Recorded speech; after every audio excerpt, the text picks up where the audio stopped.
front entrances because we will be shifting furniture in the breakout space at the back to be making space for signings, one of whom will be our illustrious guest of honour. And you will be directed on how to form a queue. Please queue sensibly. That doesn't mean anything. Okay, thank you. Sorry for interrupting. Hi, welcome to Jim Butcher's Guest of Honour interview. I'm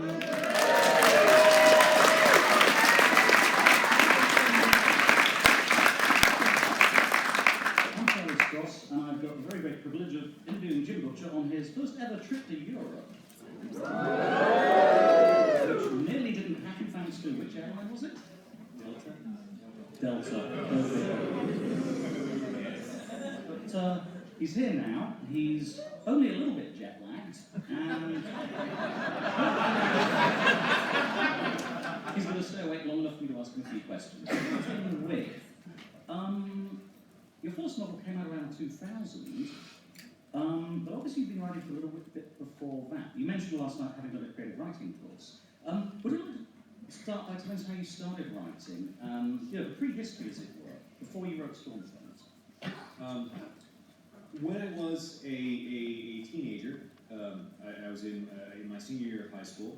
I was 18, and to tell you what kind of person I was a senior, and it was the last 2 or 3 weeks of high school, so I was skipping class because I was cool enough to do that. But I was skipping class to go to the library. So that pretty much tells you everything you need to know. And while I'm in there, the vice principal, who is in charge of discipline at the school, walks in and sort of blinks when he sees me, and he's like, "Jim, what are you doing here?" And I'm like, he says, "Oh, you must be here to see the author." And I'm like, "Yes. I'm here to see the author." And as it turned out, Margaret Weiss, who was half of the people who wrote the Dragonlance Chronicles, and whose hometown is also in Venice, Missouri, was coming into the high school to give a talk about being a writer. And she started talking about the job, and I thought, that sounds kind of cool.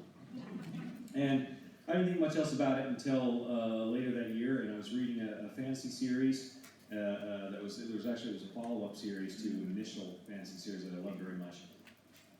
And I got to the end of it. I got to the end of the first book or the second book of this follow-up series, and was disappointed because you always are.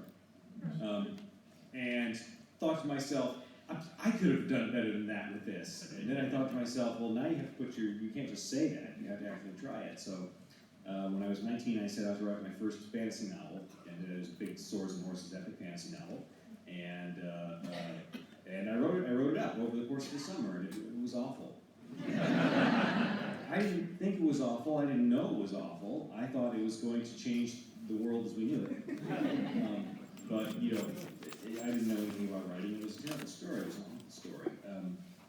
I kept going to school, and I wound up in the professional writing school at the University of Oklahoma, which is differentiated from English in that it's taught by people who actually publish novels, and there were several, people who do novels for a living who were also happen to be teaching. And I ignored everything they were trying to tell me because I knew what I was going to write. I was going to be writing Swords and Horses fantasy, and so I wrote a sequel to my first novel, and it was terrible. So I wrote a different fantasy novel, and it was awful, and the follow-up to that novel, and it was terrible. In my fifth novel, I rewrote my first novel, and I think it might have gotten worse. And so the sixth novel I wrote was another fantasy novel. It was also bad. And the seventh novel I wrote was kind of an X-Files-y thing, and it was also just unreadable. And that was when I decided that I was going to prove my writing teacher wrong once and for all, because I knew I was right. I knew my books were amazing. I would not have made Osama bin Laden read my books. I would just not that cool a person. But for the last one, I decided I would prove to my teacher how wrong she was about everything she was trying to teach me about how to write a good book. And the plan I had for it was simplicity itself. I was going to prove her wrong by doing everything she told me to do. And I was going to be her good little writing monkey and fill out her little worksheets and do all her little outlines and her character creation process. And she would see, with her completely wooden and awful character creation process, and she would see what terrible cookie cutter pablum crap emerged from that kind of process. And so I wrote the first book, The Dresden Files, which clearly showed her. So, should we take it from this that when you're successfully running, you're not a pantser? You don't live with your pants, or what's going on with that these days? Oh, these days, when I'm smart, the smarter I am, the more of an outline I make at the very beginning, so that I can throw it away and ignore it as I'm writing along. But it really is extremely helpful to get a good idea of, a really solid idea of what you're going to be writing before you get started doing it.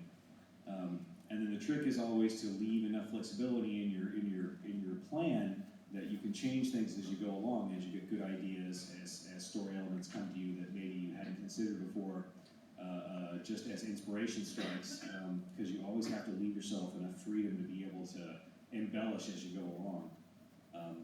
I think that's when I get my best work done, and it's when I have the most fun, which is usually when I get my best work done, is when I'm having a good time. So. Oh, good. Yeah, I've sort of noticed books seem to work best. They're most engaging for a reader, I find, when there's a certain genre of reader, when you've got the feeling that the author was enjoying himself or herself as they're writing it. I mean, do you still enjoy doing the Dresden Files after sort of 14, 15 books? Yeah, I do. A lot of that is because I stop and go do other projects before I go back to the Dresden Files. That's one of the factors that has helped keep me from burning out on it. Now, granted, by the time I'm done with the Dresden Files book, I mean, a reader picks up a Dresden Files book and they read it for a few days or a week and they're done. But I've got to put up with that guy for like 8 months at a time. And by the time I get to the end of the book, it's like, oh my gosh, I hate Harry Dresden. I wish I could kill him again. By the time I get done with the editing process, it's like, him and everybody around him, except the dog. The dog's still cool. But everybody else, definitely. What's that? Don't forget the cat. Yeah, but mostly the cat doesn't bug me. I mean, cats are really, they're not very demanding. Certainly nothing like Harry Dresden is. Patrolling. Okay, so, why urban fantasy? Why mythology? What sort of dragged you in and kept you there for sort of, 15 years of a 2 million word long project? I think the single largest factor that kept me there was that people gave me money for it. And I wanted to be able to support my family and so on. And my son was going to be going to college, etc. And so the main factor was they would pay me. And that's, as a writer, that's no small thing.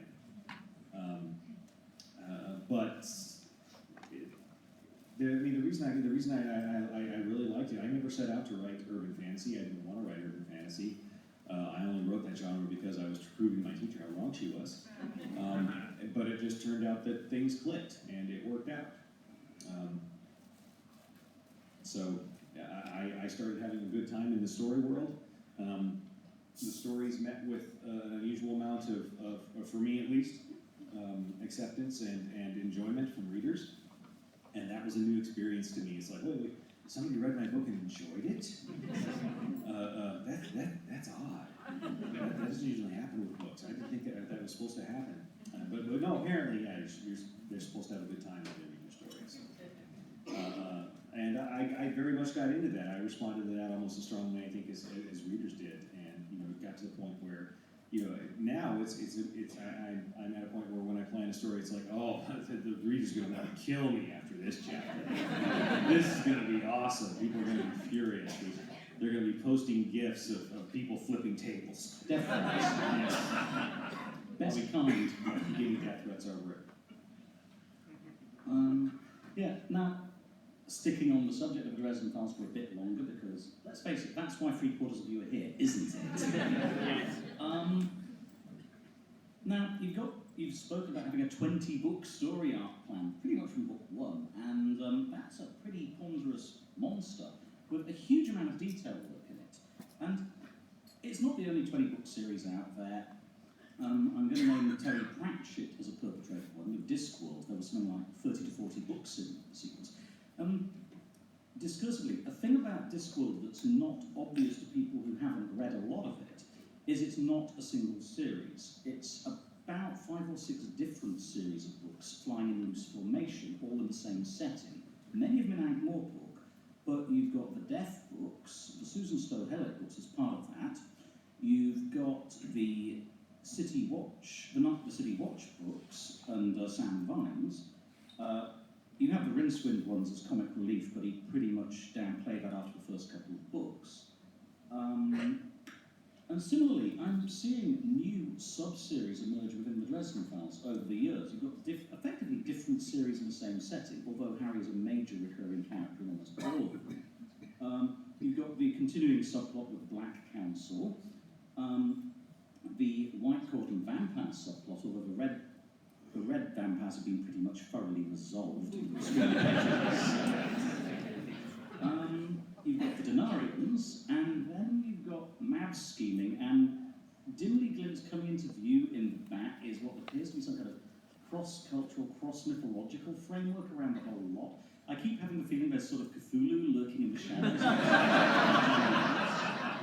Is this sort of deliberate, or did you set out to design it with multiple interlocking playgrounds, as it were, or is this sort of just an emergent property of the thing? Oh, pretty much an emergent property, except for the only thing that I really had planned was that I knew that every 5th book I wanted to have the Denarians show up. So they were scheduled for books 5, 10, 15, and 20. Yeah, I mean it's really that simple. It's just 5 books, Denarians, great, good idea, go. I think I'm going to copy that idea. Steal from the rest. Okay, so this is also sort of the emergent properties of the plot recomplicating. Do you find yourself being mugged by major new factions appearing? Well, yeah, to a degree. I mean, there's some, the most apocalyptic bad guys in the series are only now getting to show up. The Fomor, we've been seeing bits and pieces of them over the past few novels that have been a little bit more explicit in the short stories that have been out lately. I think you get to see most of them during, you get the best glimpse of them during the Cone short story, which is called Even Hand, which is one of my favorite short stories because, God, that is a scary guy. He really is. He's a scary individual. A lot of what I've been doing, I mean, I felt like when I was writing the early series, I was very, very busy trying to set up for the end of the series. And I remember wondering to myself, am I ever going to get to write the end of the series?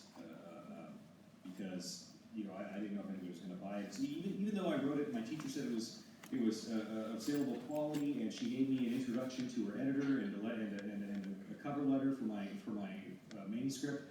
Her editor, who was Ginger Buchanan, had it for 2.5 years and never looked at it. That's one of those things that I mean, 2.5 years. That's a long time. That's a pretty good waiting period. Ginger was normally a lot more prominent, and I speak as one of Ginger's authors. Yes. So, yeah. Well, there was an office move in the middle there sometime, and I was the new guy, so maybe I was good, maybe I wasn't. But she did send me congratulations when I got sold to somebody who worked down the hall from her. Congratulations! Like, oh, thank you. You had me for 2.5 years. But yeah, I mean, putting the whole thing together has been. It's not something that I really regard as particularly monumental because I'm just building the next piece of the road, and I kind of got a good idea where I'm going, and sort of vaguely have an idea of the points I want to hit on the way there, and now I just build the next.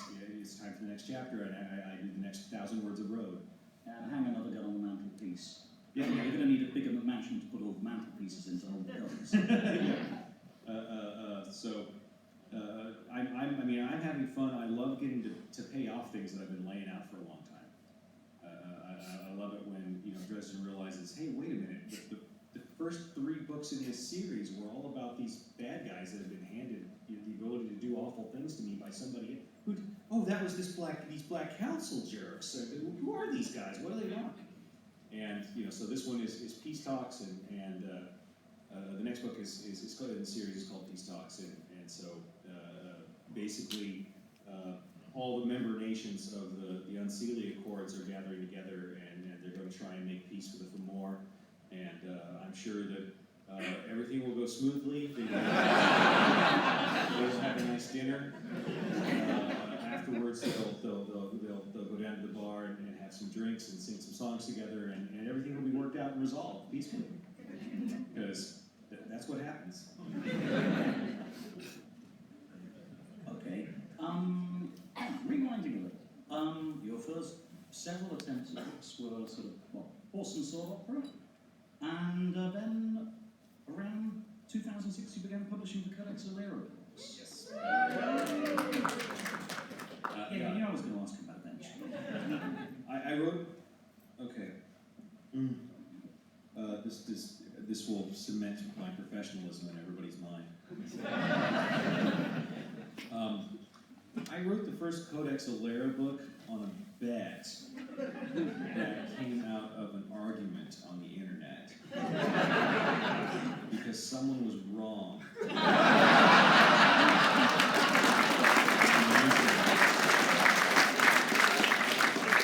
This was, and I actually ran into somebody who was actually on the Del Rey Online Writers Workshop back in the day. This was 1999-ish was when I wrote this book.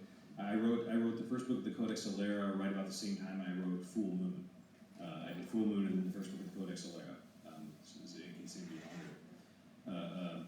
But there was a discussion going on online, and it was one of those talks that you read the reply, and then you hit reply, and then caps lock, and then you start typing.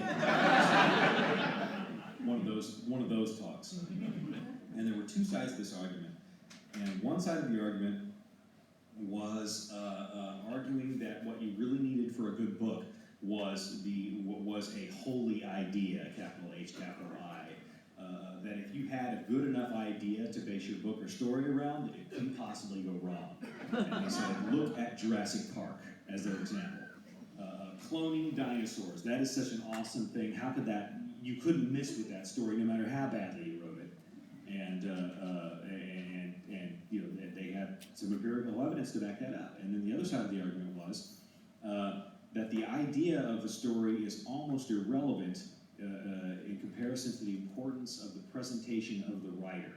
And that if the writer was able, even if a writer had a tired old story or a story idea that everybody heard a million times, if he's able to put his own presentation on it, if he's able to put his own originality and spin on it, that he could produce a good story that people would like. And how many ideas or how many versions of Romeo and Juliet have we seen?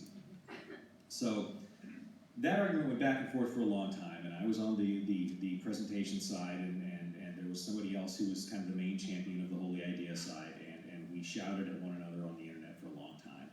And finally he says, all right, why don't you put your money where your mouth is? Why don't you let me give you a bad idea, and we'll see, and you can write it up, and we'll see if it's any good. And because this is the kind of person I am, I said, no, why don't you give me two bad ideas? And I'll use them both. So the guy said, all right, fine. First bad idea, Lost Roman Legion. I am so sick of Lost Roman Legion stories. All the Lost Roman Legion should have been found by it. That's idea number one. I said, okay, idea number two, and he says, Pokemon. Because I can't stand Pokemon. So yeah, for Alera fans, if you're reading along in that first book where they have the first showdown at the river and everybody's calling up their Furies, just in the background, just go, Brutus, I choose you.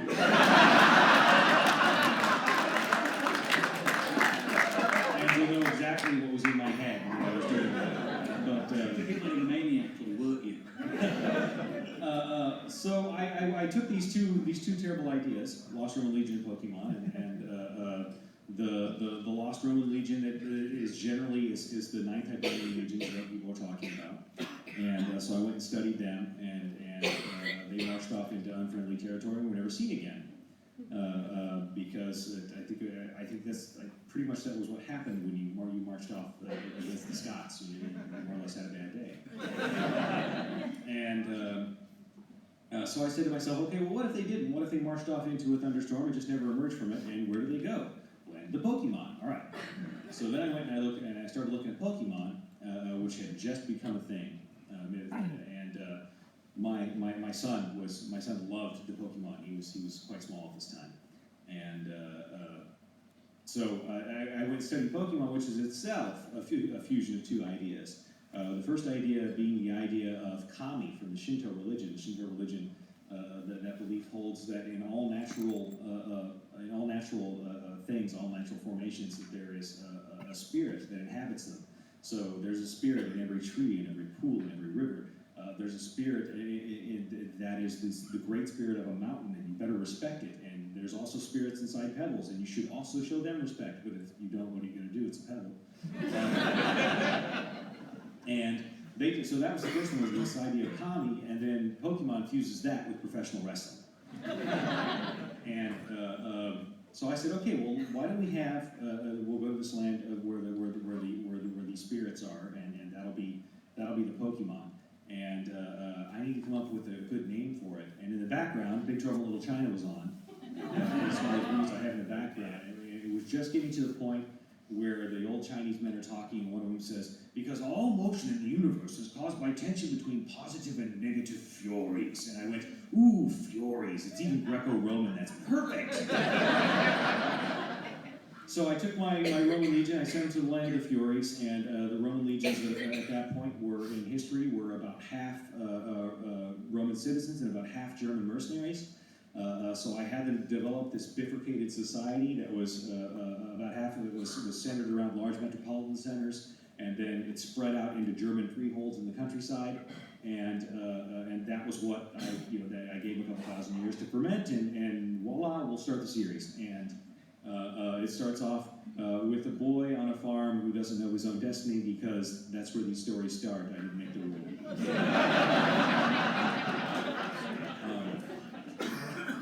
And we just went from there. And at some point I said, you know what this story needs? Werewolves. You know what this story needs? Zerg.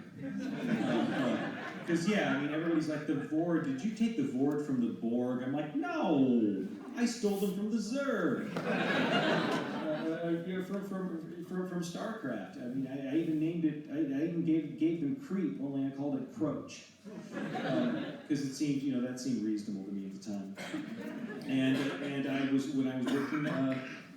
working at a place called Telepath Internet, which was a local internet provider in Oklahoma, and I was their all-night guy, and they liked me mostly because I could usually kludge together enough of a solution to make sure I didn't have to call the programmers at 3 in the morning and get them out of bed to come fix the system. And they would wander in, they kind of come in the morning at 6 and kind of blink and see what was going on. Like, what happened? Everything fell down. I sort of made it work again. There's duct tape all over the server, so you're going to have to fix that. And they're like, oh, well, thanks for not calling me. He's like, yeah, no problem. But I worked all night, and most of the time when you're doing late night tech support like that, you don't really have a whole lot to do. So I got a bunch of writing done, and that was where the first Alera book got written, was while I was doing tech support late at night. So. Oh, cool. I had no idea about that side of your non-writing career. Can I ask you briefly about your non-writing career? What you've done and how it sort of affected your writing? I went to school to be a computer programmer, and then I started programming. Yeah, the thing about computers is that they do what you tell them to, not what you want them to do. And while I was pretty effective at computer programming, and the troubleshooting process drove me insane. And when it came to debugging programs, and mostly I realized that what I really wanted to do with computers was play video games. So I just do that. But I was able to get a job doing tech support for the university, because I could, I was addicted to mush during the 90s. If you've never had a mush addiction, I envy you. because I was like a musher, where you're playing a text-based character in real time, kind of chat room type stuff, for those who don't know. And I was one of those mushers that would play like 11 characters at once in different windows and just be like going from character to character. Sometimes 2 characters in the same room, you know. So you were trying to gaslight the other players. yeah, basically, yeah. And but anyway, so I mean that was you know, that was. I like to think that's where I got out my first million bad words was mushing. And eventually I started writing books and realized that really I was just mushing with myself. What it amounts to is when you're a writer, you're playing D&D with yourself and writing it down. Okay, that just clarifies a whole lot of basic background, attitude and sensibility stuff in the Harry Leslie books for me, as to where Harry's attitude to spell-making comes from. Oh yeah. Suddenly it's clear as day. Yes. I did sort of wonder about that. So, Codex, they were sort of stopped after 6 books. Did you originally intend to do the 6-book series? Or did you have it, were you planning on escalating to even more weird aliens beyond? Oh, well, yeah, I mean, I was going to have the Protoss show up at some point. But, I mean, I got to it was intended for 6 books. It was intended for, you know, book 1, midshipman, book 2, lieutenant, book 3, like that. I mean, you know, and that was the original, the original title of the first book was just Shepherd Boy's Fury, and they didn't like that. So I had to change the Furies of Calderon, and they gave it a cover that made it look like it was that made it look as Lord of the Ringsy as they possibly could. You know, because they've got like a Hobbit from the first Fellowship movie, you know, on the cover of the first book. But yeah, I mean that was intended for 6 books, and it was going to be all about, you know, this boy growing up and becoming the First Lord, and you know how that process happened, and then basically everything that was going to happen after that was going to be like really boring for anything from Tavi's point of view. From that point on, was going to be mostly just insufferably frustrating and boring. And it's like, we're right about that. That's not something I would enjoy reading, or writing myself.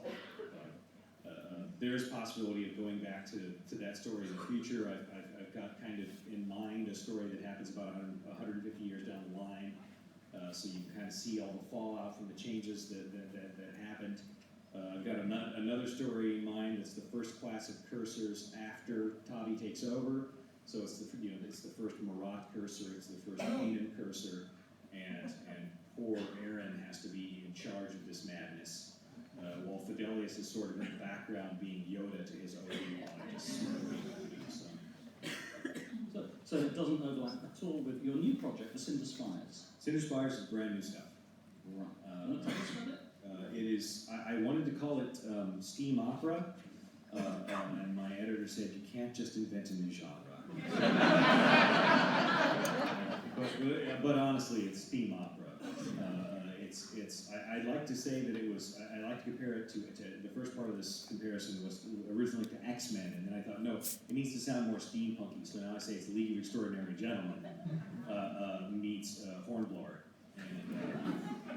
So we've got a world that everybody lives on. The surface of the planet is dangerously uninhabitable, and so everybody lives in these enormous black spires made of almost indestructible stone.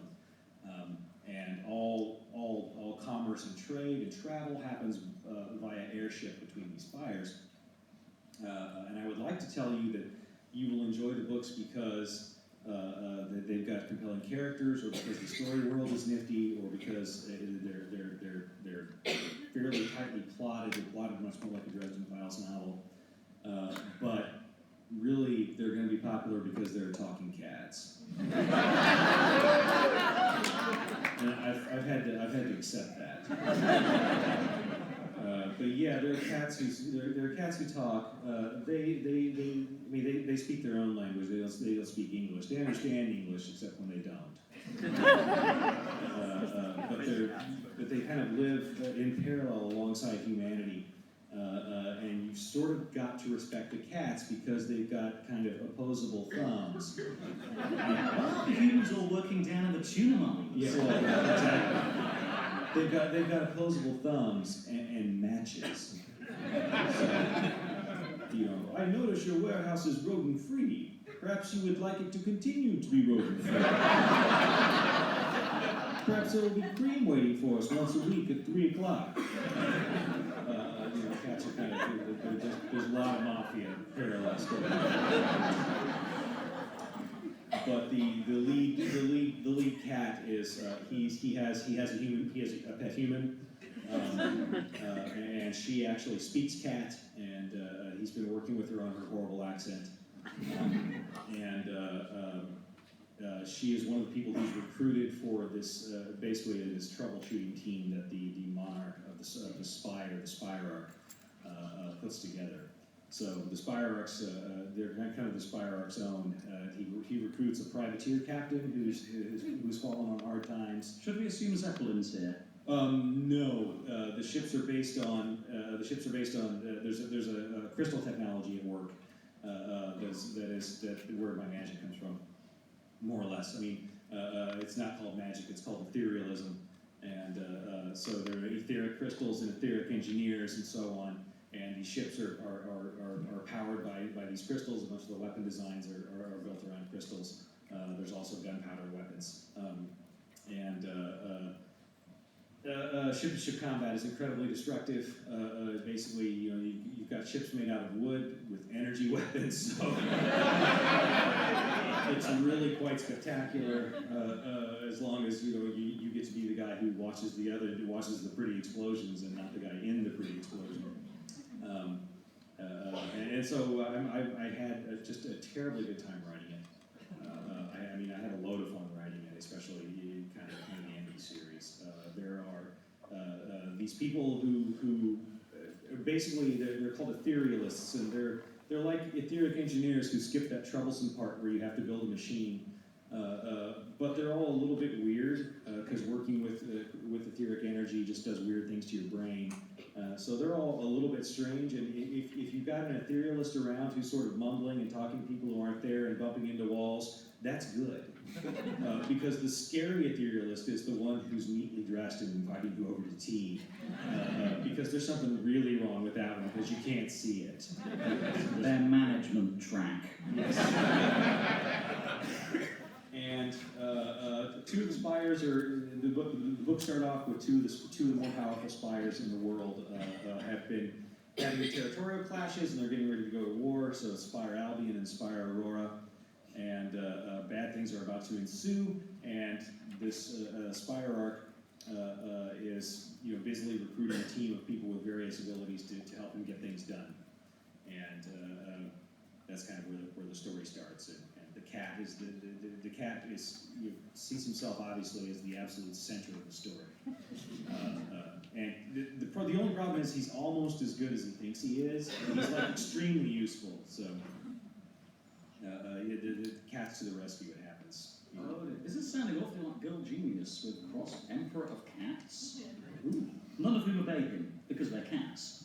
Yes, yeah, exactly. Being the leader of a tribe of cats is one of those things that it's like herding cats trying to get it done. But anyway, so that's what's up with that. That's out in September.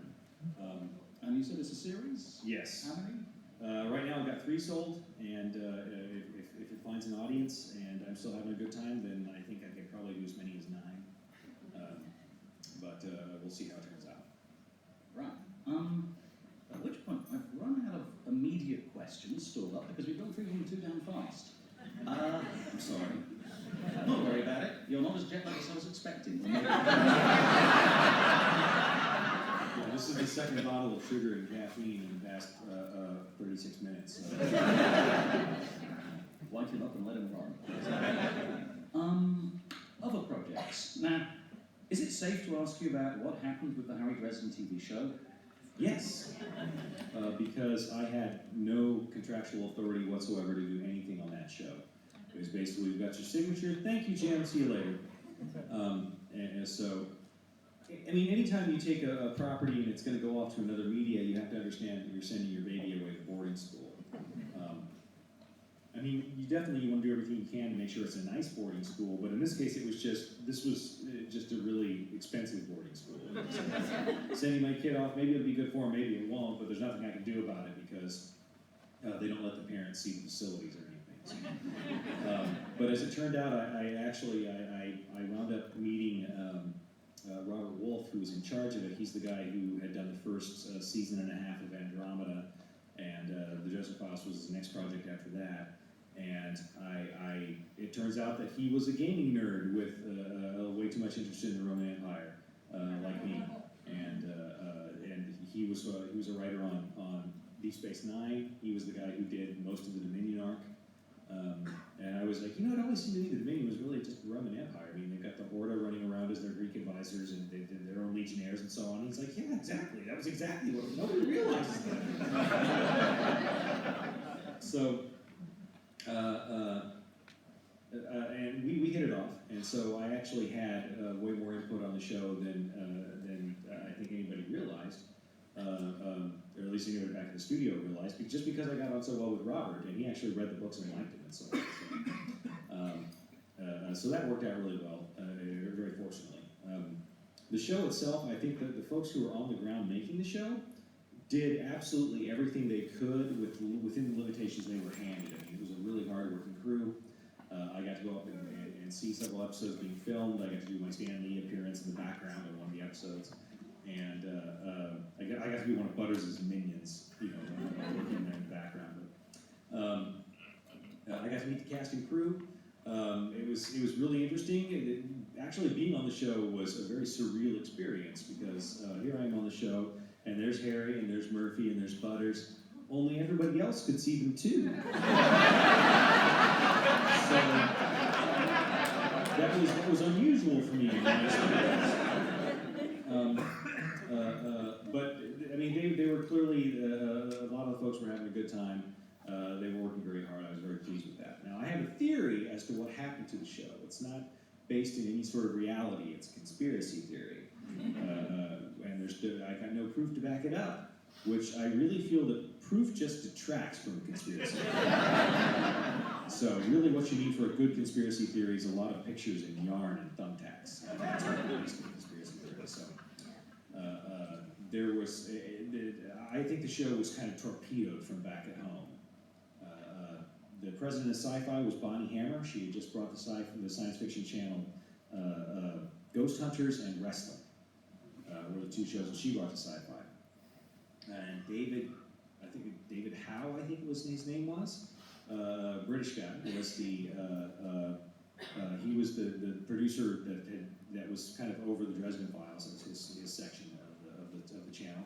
He had just got done bringing the world Battlestar Galactica to global critical and fan acclaim. And so, you're in a corporate structure, and your underling you turn out Ghost Hunters and Wrestling, and your underling comes out with a worldwide hit. He's not going to remain your underling. If he does it once, maybe he's lucky. If he does it twice, he's good, and that's a problem. So about 2 weeks before the show started being produced, a bunch of changes came down from the studio, and they changed it. Originally, the show was going to be a serial with an ongoing story arc that went for the entire season. And they said, no, change it. We're going to make it episodic, and the episodes are not going to be related. And they're like, but we've already got them written, and there's no time to write new ones. And apparently the studio said, don't worry about it. Just change the name of characters and make them disconnected, because Did they also ask you to add a purple singing dinosaur? No, they did not. But it would not have shocked me if it would. Then they decided, Robert, you're not going to be the one in charge. We're going to have this other guy who just got off of Charmed in charge, and only he's going to be in charge from LA while you run the show in Toronto. So you can imagine how well that worked out. He would do writing changes and would send them by 9 o'clock LA time, because that was standard. Except 9 o'clock LA time was midnight Toronto time. So by the time people got called to figure out what was going on, it would be 1 or 2 o'clock in the morning, and the actors would be picking up phones, and they'd be like, "Sorry, Terry, I know you're going home to see your family for the first time in 3 months, but tomorrow. But there's been a script change, and we need you in makeup at 5 o'clock, and it's already 2 a.m. and so on." So that had a deleterious effect on morale and things like that. So there were a number of factors that were dictates that got handed down by the studio that kind of sandbagged the production in many ways. And that's my conspiracy theory. I think Bonnie Hammer wanted to make sure that Mr. Howe did not have another hit on his hands. Because there's no reason for all those changes to happen unless you cast it in that light. So, no proof. Conspiracy theory. But on a happier note, I gather the role-playing game worked that well? Oh my gosh, yeah. The role-playing game went crazy. And that was an issue really that was because the people who were working on it just worked their asses off. And they poured so much love into the project. And it really shows in their final product. I keep waiting for a story from I don't know if you guys have seen the role-playing game book, but I keep waiting for a story of somebody said, yeah, this book stopped shrapnel for me. And I keep expecting that to happen because the thing is so thick and heavy and hard, it's hardbound and heavy duty, made with really good paper and so on. And but the folks who were working on it were complete Dresden Files nerds. I spent many hours in email conversations going back and forth with people, trying to figure out, as they were trying to figure out the story world. At one point they came to me and said, we're going to write all this stuff going on in the margins. There's going to be all this conversation going on in the margins between Bob and Harry and Billy and some other people. And we just want to make sure that's okay. And I'm like, well, it'll be okay if you give it to me to go through, and I'll make sure that it's, that I think that it's all right. And when they finally passed me the text, I kind of picked up my red pen and expected to just make the pages bleed, to death. It was going to look like one of those government redacted documents. Is what I figured would happen. And instead, I started reading and laughing because they'd done so much research on the characters and everything they were saying and doing was well within what I would have wanted for the characters to happen. I wound up not changing a thing.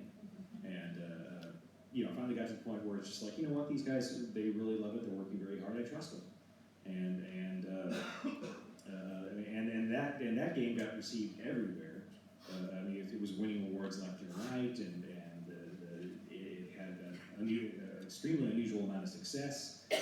Evil Hat is now one of the larger independent game companies, and is still going on to do more stuff. There's a Dresden File LARP system coming out now, because that's what the world needed, was Dresden Files.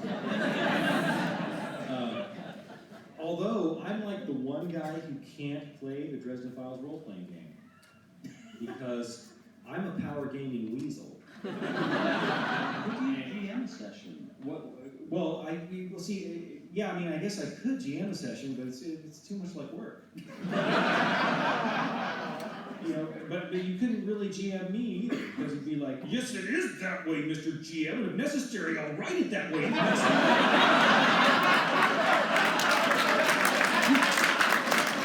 You don't control this world.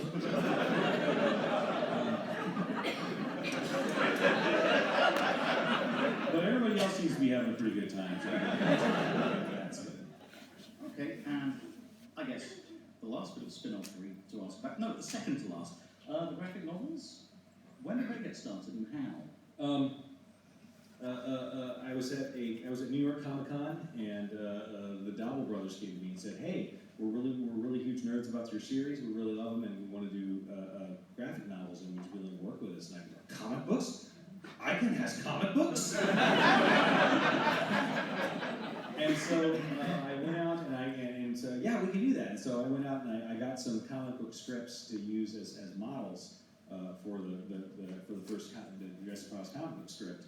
And what I came to realize is that comic book scripts are really hard. You've got to work. And not only are they difficult because you've got to be able to kind of create these images and to let the artist know more or less what you need. But you're working with these other creative people, and they want to be creative too. And you don't get to control those people completely, which is the problem with that. Because I'm used to working. The great thing about being a writer is it's just me. I get to make everything that happens is like it's all on me. But the good thing is it's all on me. I get to make sure that everything happens is just you have creative control. Yeah, exactly. And so now I'm working with these other creative people, and plus I'm getting these people who are like going like, "Jim, yeah, this dialogue is great. Oh, thank you very much, but you can't have it." I'm like, why not? He said, Jim, if you put this much dialogue, there's no room for pictures. It's just a novel. It's not a graphic novel. There's no pictures. And I'd be like, oh. So I had to find ways to do it without having Harry be quite so verbose. And that first graphic novel script wound up being about 136 pages long. Yeah, I mean, it was huge. And here I am, a picture's worth 1,000 words. I'm writing 1,000 words for every picture, more or less. So for the follow-up stuff, we wound up. I started working with Mark Powers, who's he's a pro for writing comic book scripts, and so I would get together with him and give him an outline of the story and kind of lay it out. Here's how we do it. Here's how we cliffhang the end of the comic and so on, of each issue. And that's worked out smoother and smoother as we've gone along. So that's kind of how it's been since then. But yeah, and then I've got a panel I've got 3 fans who are who basically get sent the art, and it's their job to look at it and go, you forgot this. No, you don't understand. Harry's 6'9" and Murphy's 5 feet tall. She comes up to exactly here on him. In fact, here's a picture of 2 of my friends. One of whom is 6'9", and one of whom is 5 feet tall. That's what it looks like, you forgot Harry's rings. The Blue Beetle's doors aren't these colors, and and it's fans that are covering that because fans are the only ones who can, or would. So. Yeah, you won't get that out of editors. Okay, we're down about 12 minutes left, so I think it's about time to open it up to questions from the audience. You okay with that? Oh, sure. Okay, do we have any questions? You in the front row first. I'm going to repeat questions, so you can speak up.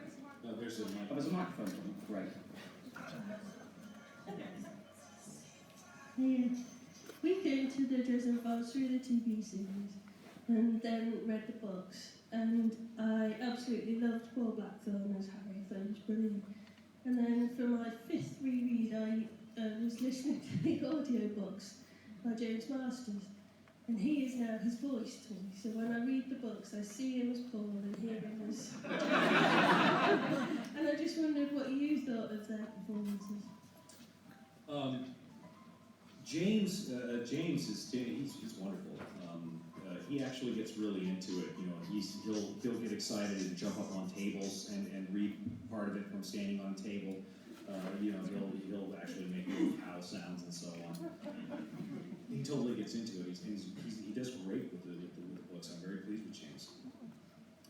Paul looked nothing like Harry Dresden in my head, which I was all scowly about. There was actually, it came down to 2 actors at the end of the day that were up for Harry Dresden. One of them was Paul, and the other one was Jane from Firefly. I know, interesting to think of, right? And that would have been a much more, they said, yeah, if we'd done him, it would have been a much more bulldog here, Harry Dresden, who would have gotten beaten up a lot more. Because he could really take that. He could really do that well. And so that was, it was interesting there at the end. I just kind of got to hear about it. I didn't have any input. But Paul did not look a thing like Dresden in my head, but he acted Dresden well. He covered the character, which was all that was important to me in the end. The character that most people had a problem with was Murphy. Well, Murphy looked nothing like Murphy. And I'm like, yeah, but Murphy's actress was the only one on set who'd read the books. And she started geeking out about him to me when I showed up on set. And like, it was like completely fangirling me. And I'm like, oh, okay. She can stay, that's awesome.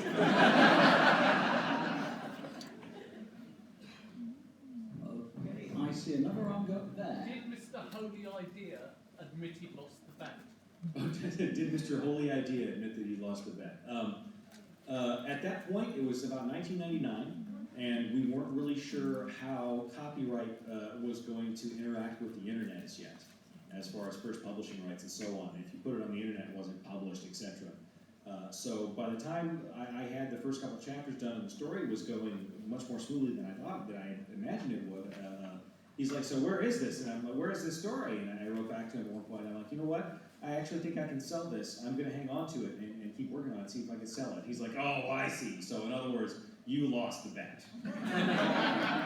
I'm like, yeah, okay, whatever. He won the bet, and I got a 6-book deal.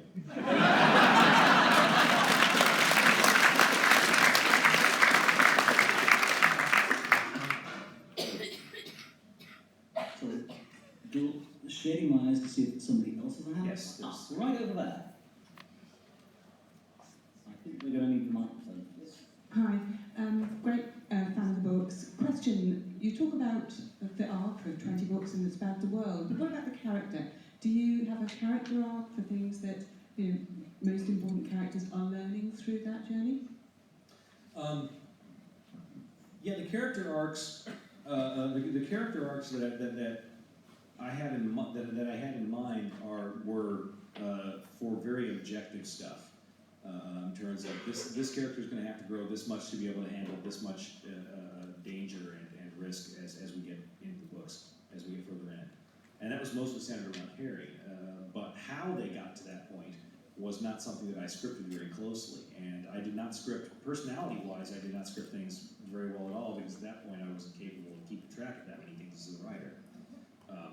So that's something that I've been learning more as I've gone on. One of the things I specifically did not do was I did not script Harry's love life, because I wanted that to be something that was organic and part of the books. And as it turns out, the people you love can have some minor effects on the rest of your life.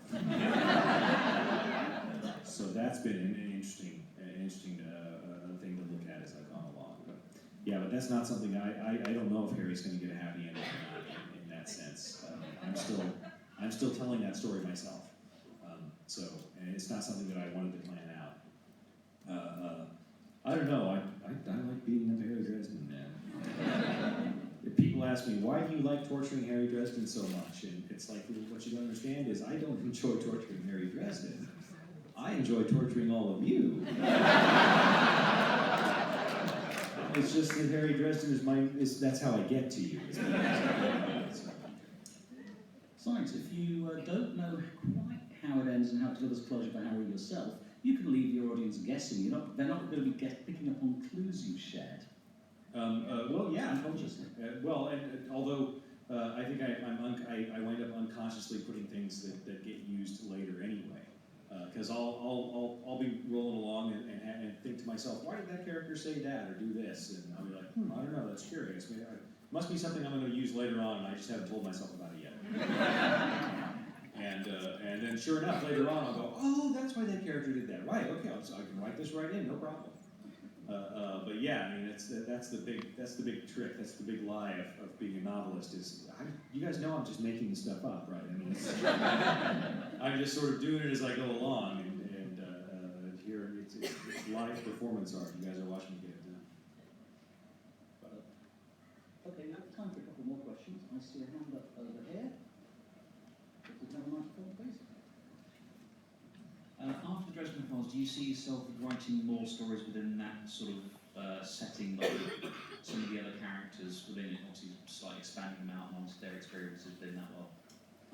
I've got one spin-off series in mind at the moment, and it stars a character we've already met. And I'm not going to tell you who. And that's for like after I'm done.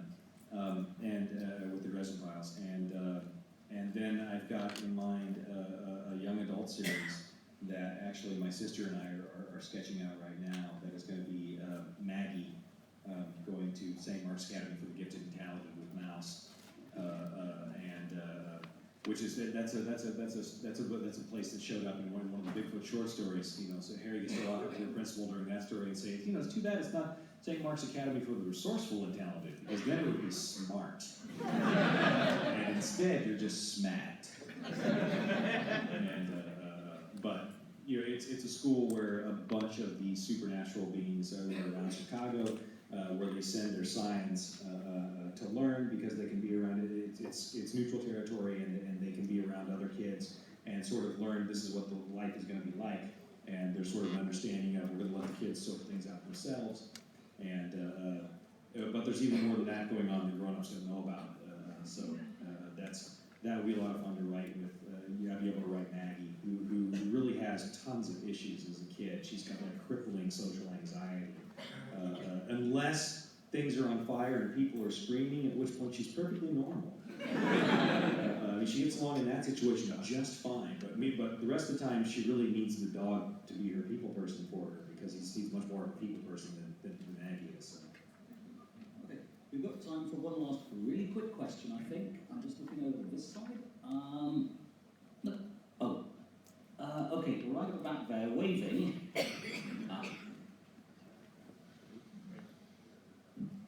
When Harry visits Odin and sees the logo of Monarch, he interprets it at Omega and Iota, but actually a circle with a bisected by a line would be Phi. Why does Odin have the letter Phi?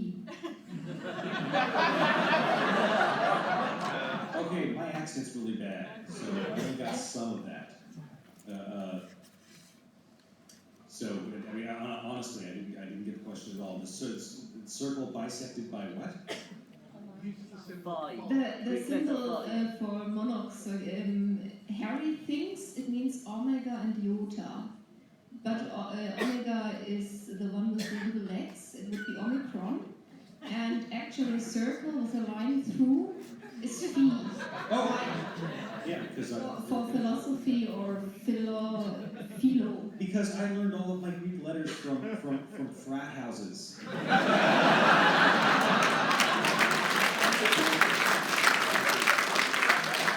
I was not a member of a frat. When I was in college, my son was born when I was 19, and so I was doing school and a couple of jobs and dad at the same time. And we lived in a little cracker box house, a little 20 by 20 house on Frat Row. That was a little rental place, and literally there were frat houses on every side, so you can imagine how peaceful that was every weekend. But yeah, I got my Greek letters wrong. Authors do this sort of thing. Constant. And on that note, we're down to less than 1 minute left, so I'm going to talk it out really. No. Thank you very much, Jim. You've been a great guest.